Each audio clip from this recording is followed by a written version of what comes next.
cadera se considera articulación coxofemoral, ¿sí? En este caso el fémur vamos a dividirlo simplemente así, pero es más común, en la parte proximal, cabeza, cuello, región trocantérica y debajo 5 centímetros, región subtrocantérica. ¿Ya? Es una clasificación bastante común, fácil de poder determinar las fracturas, en este caso, de freno proximal o cadera. ¿Sí? Esta es la zona intracapsular, también se denomina, o sea, las fracturas de cabeza y cuello van a ser intracapsulares, las de afuera, por fuera serán extracapsulares. ¿Ya? Entonces, vamos a ir viendo eso. Obviamente las fracturas de cabeza son raras, ¿ya? Son muy raras y generalmente vamos a verlas en el segundo capítulo o clase, que es las luxaciones de cadera. Las fracturas de cuello sí son mucho más comunes, evidentemente de un mecanismo indirecto por osteoporosis, por rotación, ¿no? Generalmente el paciente se atasca o se tropieza, gira y ahí se fractura. No es que el golpe lo rompa, ¿ya?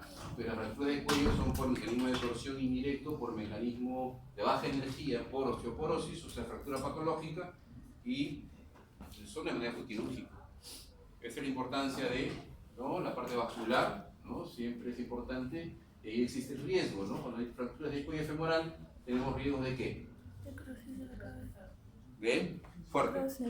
Necrosis vascular, uno, y lo otro de pseudoartrosis, ¿no? Al no tener una buena vascularización, el hueso no puede consolidar bien. Y o lo otro es que se puede llegar a necrosar la cabeza. Entonces son los dos riesgos de una fractura de cuello femoral, ¿no? Entonces es una articulación muy estable, a diferencia del hombro. Igual el hombro es una enartrosis, hace los mismos movimientos, pero es mucho más estable porque, si ustedes ven, el acetábulo contiene casi un tercio o más, perdón, de la cabeza, ¿no?, por dentro, y le da completamente estabilidad. Los ligamentos son muy gruesos, a diferencia del hombro, y para que se luxe, evidentemente, como he visto anteriormente, son mecanismos de alta energía, no es como el hombro. Entonces, importante la parte vascular, ¿no? Y aquí hay una clasificación, ¿sí? Estamos hablando ya de cuello, ¿no? Fracturas de cuello. Esta es la clasificación más conocida, ya a nivel mundial, que es la clasificación de Darden, ¿ya? De 4 grados. El primer grado es esto que ustedes ven, que es una fractura impactada, o sea que el hueso se mete dentro del cuello, la cabeza, y mira hacia arriba. Si ustedes ven, la cabeza está impactada y mira mirando hacia arriba. Eso se llama valgo, ¿ya? El valgo es cuando la cadera habitual, ¿qué angulación tiene? 130. ¿Cuánto? 130. 135, está bien. Si tenemos una cadera de 120, ¿será una cadera? Vara. Y si tienes una de 150, 45, 50, será valga. Entonces todo lo que va hacia más, valgo, lo que va hacia menos, valgo. Entonces esta cabeza se va hacia más, si ustedes ven. Entonces por eso se impacta en valgo, ¿ya? Entonces la primera Garden es una fractura impactada en valgo. El segundo grado, como ustedes ven ahí arriba a la derecha, es una fractura completa, pero no desplazada, ¿sí? Ustedes ven, está en su lugar. No está impactada, no está ni en barro, nada, sino está en su lugar. Ese es el segundo grado de Garden. El tercer grado de Garden, y acá abajo, ustedes lo ven, aquí, es una fractura ya desplazada, ¿no?, cuyo contacto es menor, ¿no?, del 50%, perdón, mayor. O sea, el desplazamiento, perdón, es menor del 50%. O sea, se fractura, pero no completamente se desplaza, ¿no? En un porcentaje de contacto de cuello con cabeza, existe un porcentaje mayor del 50%. La de cuarto grado ya es un desplazamiento completo, ¿no? Entonces, de hecho, ¿cuál es más grave? La de cuarto grado, ¿no? ¿Por qué? ¿Qué riesgo más tiene de Necrosis. de necrosis y de pseudoartrosis? Hay mayor lesión vascular, ¿sí? Entonces, vamos a depender mucho del tratamiento de la edad, ¿ya? De la edad y la actividad previa del paciente. Cuando hablamos de cadera, tenemos que ver esas dos cosas: actividad previa del paciente, que es lo que hacía antes de la caída, y edad y estado cognitivo. Esas tres cosas nos permiten decir qué hacer con esa fractura, con ese paciente. Entonces, en pacientes jóvenes, hablamos más o menos de unos menos de 55 o 60 años, ¿no? En fracturas de cuello, a pesar que sean desplazadas, se tratan de colocar en su lugar, que se llama reducir, y fijarlas con 2 o 3 tornillos, ¿ya? Tornillos, ¿ya? Esto, como ustedes ven, son tornillos roscados que van hacia la cabeza y estabilizan la fractura para que permita una consolidación. Permite, no asegure, que igual puede ir una necrosis, ¿ya? ¿Por qué en pacientes jóvenes hacemos esto? Porque la otra posibilidad, Ya hay fracturas de cuello, como vamos a ver después, son las prótesis, ¿sí? En las prótesis, bueno, son cirugías ya mayores, ¿no? Que tienen un tiempo igual de vida esas prótesis y de acuerdo mucho al desgaste o uso que se le dé. Si ponemos un paciente de 20 años una prótesis, que es un paciente activo, ¿no? La va a deshacer en 5 años. Entonces, por eso preferimos arriesgarnos a colocar el hueso en su lugar y poner la cabeza y ver si pega. Si pega, se acabó, para toda la vida la tiene. Si no pega, tendremos pues aunque sea 5 o 10 años de que le moleste un poco hasta ya poderle cambiar a una prótesis, pero no se la hacemos a los 20 años o a los 30. Entonces esa es la idea de hacer osteosíntesis, se llama osteosíntesis con tornillos, ¿ya? En pacientes jóvenes. Bueno, otra clasificación que ustedes también han estado viendo en los seminarios y sus clases es la clasificación AO, ¿ya? Una clasificación mundial internacional en la cual pues a veces por segmentos, por huesos, por segmentos, por tipo de fractura, etc. En este caso, las fracturas de fémur proximal son 3-1, ¿sí? El A considera la trocantérica, B el cuello y C cabeza, ¿sí? Generalmente son quirúrgicas, ¿no? Es bien triste todos estos datos, ¿no? Pero son reales, ¿no? O sea, la mortalidad es muy alta, no al año. O sea, 1/3 a veces de estos pacientes fallecen a pesar que hayan sido operados. La demora de tratamiento de 2 días duplica el índice de mortalidad en primer año. O sea, por eso es que se trata idealmente de operar lo más próximo posible. Solo un 40, o sea, la mitad vuelven al hogar. Muchos de ellos pues quedan pues, postrados, a veces por más que bien estén operados, pues no tienen a veces el apoyo familiar y tienen que ir a una casa pues, de reposo o a un pues, geriátrico, etc. Perdón. Salud. Gracias. El otro dato es eso, la mitad solamente camina. O sea, es bien triste, pero en la gran mayoría de pacientes pasa eso.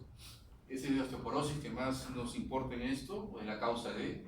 El diagnóstico, la anamnesis, siempre la pregunta, ¿no? La clínica generalmente es eso, rotación externa, acortamiento y las radiografías, ¿no? Aquí, por ejemplo, un paciente que viene con caída y con dolor a nivel de la cadera derecho, hacemos examen, no hay mayor dolor, perdón, sí hay dolor, pero le tomamos una radiografía y no es muy convincente, ¿no? Entonces, en este caso piensan en lesión de partes blandas. O sea, si tú tienes una radiografía normal, entre comillas, piensas en partes blandas, ¿no? Y le piden una resonancia y ven en el caso del lado, la imagen del lado derecho, una fractura no desplazada, ¿no? Quirúrgica igual, una fractura trocantérica, que a veces en las radiografías no se ve bien. Entonces, igual, ante la clínica, ustedes no se queden con un diagnóstico y piden otro, en todo caso, una tomografía pueden pedirle, si quieren descartar totalmente la parte ósea.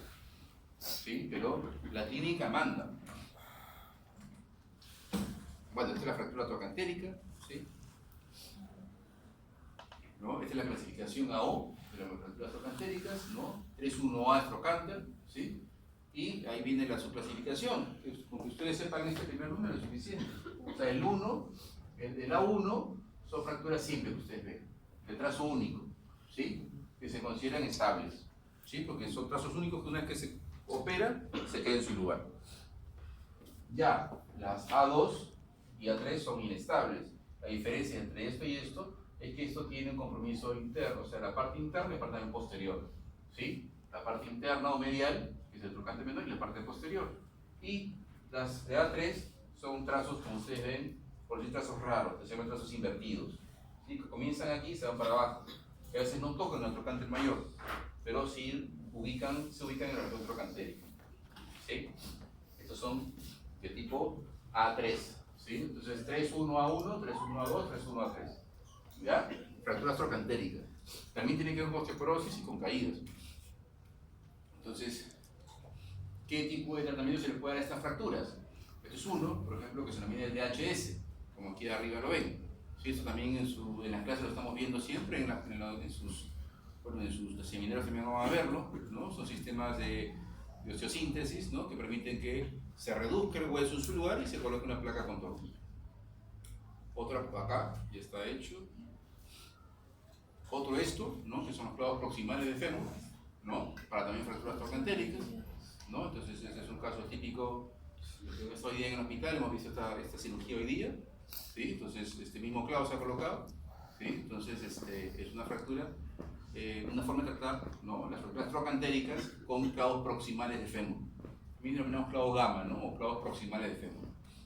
Ahí ven, otro este clavo tiene solamente un tornillo grande que va hacia la cabeza, este tiene otro que tiene dos, son variables. Y después hablamos de las artroplastías, ¿sí? Las artroplastías son prótesis, no van a estar indicados en la gran mayoría de fracturas de cuello en personas de edad. Ya de edad hablamos más de 55, 60, 65 años promedio, ¿ya? La diferencia entre las prótesis van a ser parciales y totales, ¿sí? Las parciales, ¿qué son? Que reemplazan solamente ¿qué? La cabeza. La cabeza femoral nada más, y por tanto la cabeza va a ser, ¿no?, del mismo o un poquito menos del tamaño de la cabeza nativa, ¿no? O sea, sacamos la cabeza, la medimos y le ponemos una igual, ¿ya? Entonces esto que es metal va a ir en contacto directo con el acetábulo, ¿sí?, que es en este caso cartílago. ¿Y qué va a pasar si yo a ese paciente lo hago caminar kilómetros y kilómetros? Se desgasta, ¿no? ¿Ya? Entonces hace dolor primero, una parte dolorosa, y en el tiempo el cartílago se va desgastando, horadando. Entonces, por tanto, este tipo de prótesis parciales solamente se va a colocar en pacientes que tengan poca o nula actividad, ¿sí? Solamente en casa, con su andador, van al baño, van a comer, pero no salen de casa, ¿sí? O pacientes postrados, ¿no? Muy independiente de la edad, ¿ya? Podemos tener pacientes de 100 años, como han tenido, que están lúcidos 100%, y no se les puede poner esto, ¿sí? Sino se les pondría la total, que vamos a ver después. Vamos a tener pacientes de 20 años que han sufrido un accidente de tránsito y están pues, parapléjicos, ¿sí? Entonces, corresponde colocarle esto, ¿sí? Entonces es muy importante lo que antes del accidente tenían estos pacientes o hacían. Ahí está la prótesis colocada, ¿sí? Y las otras son las prótesis totales, que van a reemplazar tanto la parte del acetábulo como la parte del fémur. Van a ver que es una cabeza más chica, ¿sí? Y que va a ir, acá hay dos tipos de prótesis totales, las no cementadas como y las cementadas. Las no cementadas van aquí arriba primero una copa de metal, ¿no?, que entra acá, y adentro de esa copa de metal, que se colocan con tornillos también hacia la pelvis, va una copa de plástico que está acá. Por eso ven una doble copa, metálica y plástico polietileno. Aquí abajo va la de metal, ¿sí?, que entra a presión. ¿Esto en qué caso? Por ejemplo, pacientes que tengan una calidad ósea, digamos, buena, regular, con osteoporosis leve. Pacientes, entre comillas, podemos hablar de 65, 70, 75 años, ¿no? La otra ya es la prótesis total, pero cementada, ¿no? Que esto se le coloca cemento acá adentro, se coloca este vástago femoral, y aquí ya no se coloca esto metálico, sino de frente se coloca el cemento, ¿no?, con la prótesis de plástico o polietileno. Entonces, ahí el juego en ambas no va entre entre la superficie protésica, por tanto ya no produce dolor. Y es para pacientes que tengan actividad buena, estén lúcidos y tengan buena actividad en calidad ósea. Acá, por ejemplo, ven una prótesis no cementada, ven lo que le dije, tiene una copa primera acá de cemento, de metálica, que es lo que se ve acá. Esto es metal todo, con un tornillo hacia arriba. Adentro está la de plástico que no se ve porque es radiografía, y aquí está la prótesis que se coloca, en este caso se coloca bien al mismo grosor casi o diámetro del canal interno, ¿no?, porque entra presión. Pero son prótesis no cementadas. Entonces, como un pequeño resumen de manejo de cuello femoral es eso, ¿no? Personas jóvenes, ¿no?, tornillos, ¿ya?, que hemos hablado idealmente de esas edades promedio, ¿no? Pacientes entre 55, 65 a 70 años promedio, que tengan una calidad ósea regular, una prótesis total no cementada. Pacientes mayores, ¿no?, prótesis totales cementadas, y pacientes con poca actividad o trastornos cognitivos severos, o sea, que tengan una alteración muy severa del estado mental, prótesis parciales cementadas. Entonces, sepan eso, porque un poco en eso van las preguntas, ¿sí? Y para las trocantéricas, ¿no?, trocantéricas tenemos el DHS y los clavos proximales. Igual que las subtrocantéricas tenemos el DSS, que es con un DHS pero con otra angulación, que eso vamos a irlo viendo pues en los hospitales donde vamos a hacer las rotaciones, y también existen los clavos para este tipo de fracturas. Complicaciones, herida, infección de herida, como cualquier cirugía, infección profunda, complicación mecánica, operas bien, pones una placa tornillos, pero tienes que el hueso esperar que pegue. No es que la placa tornillo hace que el hueso pegue y ya puede caminar. El paciente se para al día siguiente y todo se sale. ¿No? Bueno. Luxación, trombosis venosa profunda también es una complicación de una cirugía. Entonces, en este tema, ustedes tienen que saber cómo es la clasificación, ¿no?, de las fracturas, en este caso de cadera. En el cuello la que más se pide es la de Gardner, y el trocánteres son la O, ¿ya? Te van a venir las preguntas, por ejemplo, ¿no? Un paciente de 80 años, lúcido, activo, con una fractura Gardner 1.